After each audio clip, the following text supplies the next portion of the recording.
Now, will you notice what was happening? He was made sin for us. He was holy, harmless, undefiled, and separate from sinners. Now, the why is not the why of impatience. It's not the why of despair. It's not the why of doubt, because that's my kind of why. I say to the Lord sometimes, why? And there's doubt in my question. And there's sometimes impatience, and there's sometimes despair.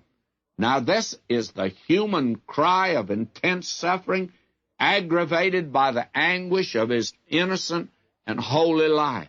It is the awful and agonizing cry of the loneliness of his passion.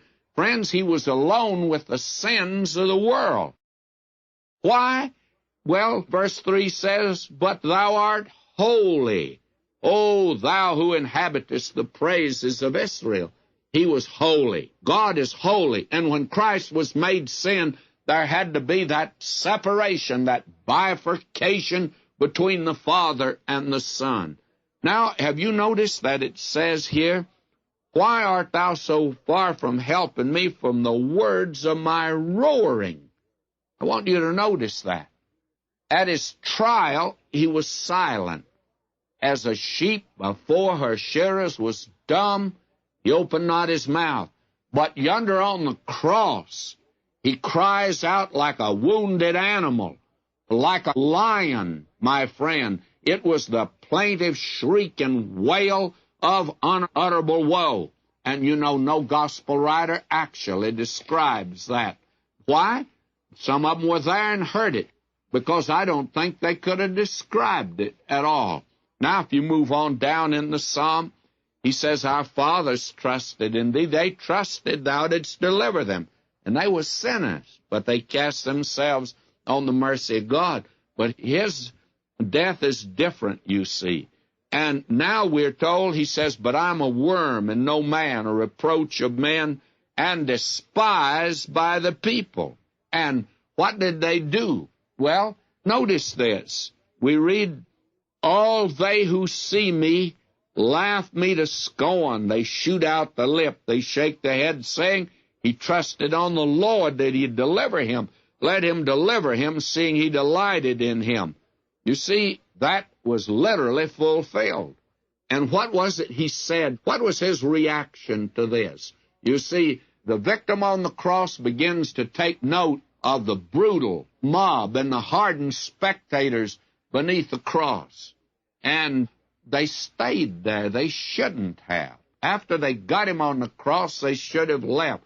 But they stood there, ridiculed him, and then sat down and watched him die.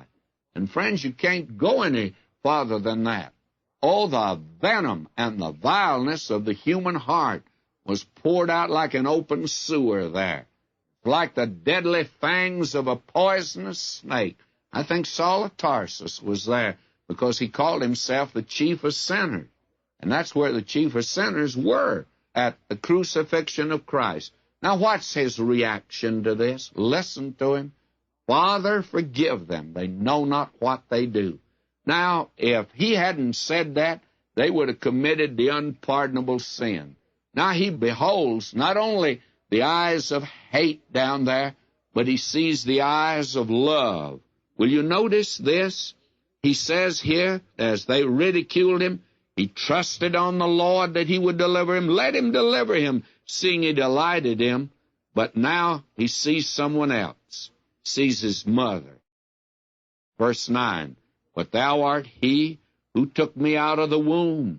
Thou didst make me hope upon my mother's breast. I was cast upon thee from the womb. Thou art my God from my mother's body." Now, what was it he said there? "Woman, behold thy son." And you'll recall that back yonder at his first miracle, when he began his ministry, you remember she said to him, "They have no wine." He says, "Mine hour hasn't come. I'll clear you someday, but not now." 3 years later, hanging on the cross, he says, "Woman, behold your son. Mine hour now has come. In 3 days I'll be back from the grave. I'll clear your name." And he did that. This is a marvelous, wonderful psalm, by the way. Now, as we move on down in this, and I'll hit some high points now, he says, verse 13, they gaped upon me with their mouths like a ravening and a roaring lion. That lion, I think, is Rome. The Gentiles were there. And then verse 14, he says, I'm poured out like water, and all my bones are out of joint. My heart is like wax. It's melted within me.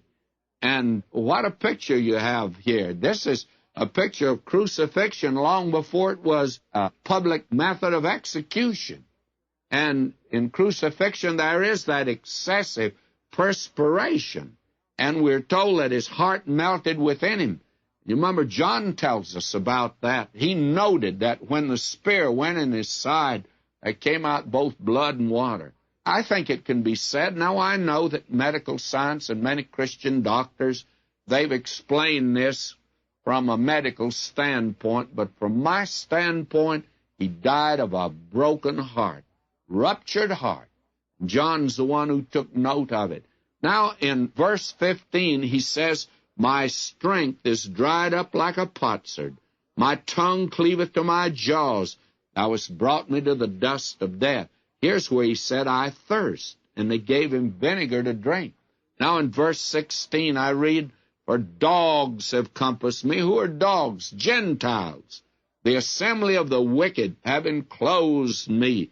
They pierce my hands and my feet. This is a picture, by the way, to see crucifixion. This is when they pierce hands and feet. And then, verse 17, I may count all my bones, they look and stare upon me. Now, friends, I believe this was his greatest humiliation and suffering. He was crucified naked.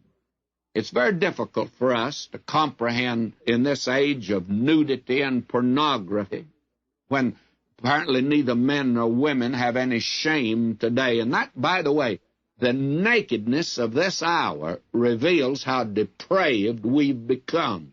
You know, an animal goes around with at least a fur on it, but man today, who was made without the hair and without fur, no covering, so that he could cover himself, and today he's taken it off. That reveals our depravity.